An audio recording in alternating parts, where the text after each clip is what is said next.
23rd of June, the people of Britain voted to leave the European Union. The Article 50 process is now underway, and in accordance with the wishes of the British people, the United Kingdom is leaving the European Union. This is an historic moment from which there can be no turning back. I have just chaired a meeting of the Cabinet where we agreed that the government should call a general election to be held on the 8th of June. On Wednesday 29th of March 2017, Theresa May's postman in Brussels hand-delivered a 6-page letter to Donald Tusk, the President of the European Council, triggering Article 50 of the Lisbon Treaty, starting the formal process for the UK exiting the European Union within 2 years' time, with the negotiations expected to begin during May following the conclusion of the French presidential elections. And then on the 18th of April, Theresa May surprised everyone by calling a Brexit snap UK general election to be held on the 8th of June 2017. And this really was a surprise to all, because previously she had repeatedly stated that she would not be calling an early general election.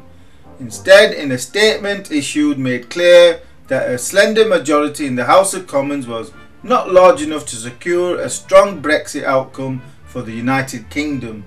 Clearly, Theresa May has calculated that this is the most opportune moment to take advantage of a crippled Labour Party that is still immersed within its own civil war, having lost 40 MPs to the SNP in Scotland.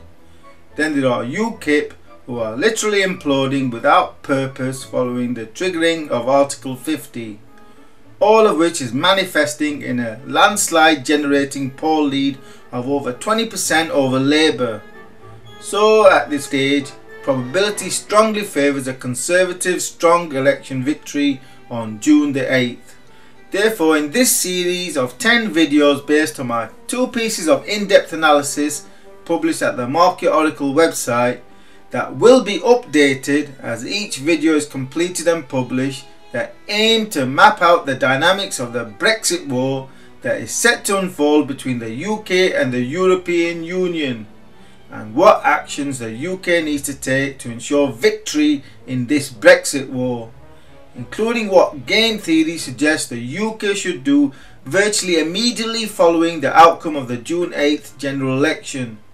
So do subscribe to this YouTube channel for forthcoming videos in this in-depth series in the run-up to the June 8th UK general election. The recent local election results confounded election logic, which is that the party in government tends to do badly at mid-term local elections.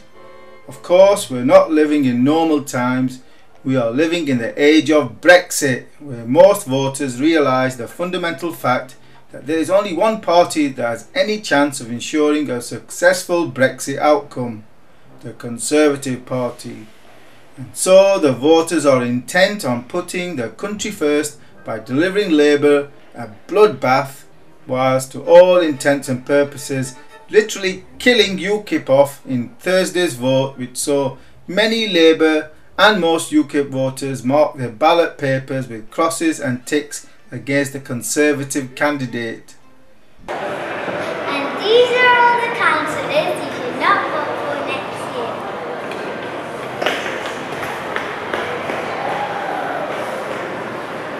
Found it. The local elections table says it all on the Labour bloodbath and the death of UKIP. So clearly the Conservatives, instead of losing say 200 to 300 seats, instead gained near 560 seats at the expense of both Labour and UKIP, that lost virtually every seat they were defending, leaving the party with just one surviving councillor, which amounts to the death of UKIP. As clearly in the eyes of former UKIP voters, UKIP has fully served its purpose of bringing about a Brexit outcome in the EU referendum. Therefore, a vote for UKIP would now be wholly wasted vote. Therefore, the sensible thing for UKIP to have already done, perhaps following the triggering of Article 50 in March, was to declare victory and wind themselves up as a party, recommending that every former UKIP voter now gets firmly behind Theresa May so as to ensure the British government has a strong negotiating mandate during the negotiations, i.e. the Brexit war. Instead, amateurishly are attempting to cling on to council seats and fielding MPs, taking potential votes from the Conservatives on June the 8th, when it's crystal clear that the voters no longer see any real point towards UKIP existing. And as UKIP loses more and more of the mass of its supporters and voters, what remains of UKIP will drift towards the right, likely ending up in the far right fringes of the political spectrum, where the likes of the BNP inhabit. Similarly, a large number of Labour voters who voted for Brexit understand that the only party that can make it happen are the Conservatives under Theresa May,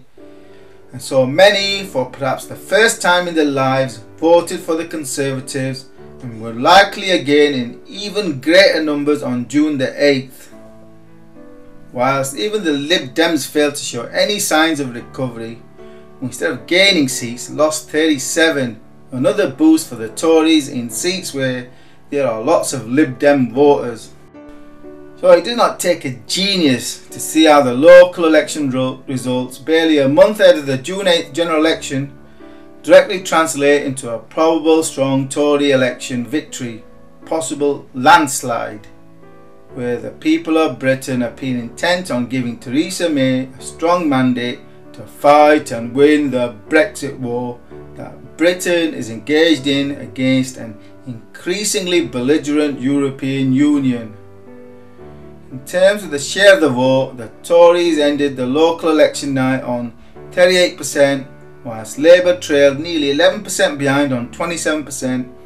which approximately translates into a Conservative Westminster majority of about 60 seats, far less than some of the 120 plus seat projections being bandied about by the pollsters and pundits in the mainstream press. Whilst my forecast conclusion remains pending, however, given the Conservatives' huge polls lead, it has been crystal clear since Theresa May first announced that an election will be held on June the 8th that the Conservatives would win the election with an increased majority, where the only variable to be determined is how big could the Tory majority be. For if the polls this time turned out to be accurate, then the Conservatives could achieve a huge 100 plus seat majority, which would be a slap in the face of the unelected Eurocrats hell-bent on the subversion of Britain's democratic process. So ensure you are subscribed to this YouTube channel for more videos in this UK general election series in the countdown to my final seats per major political party forecast conclusion.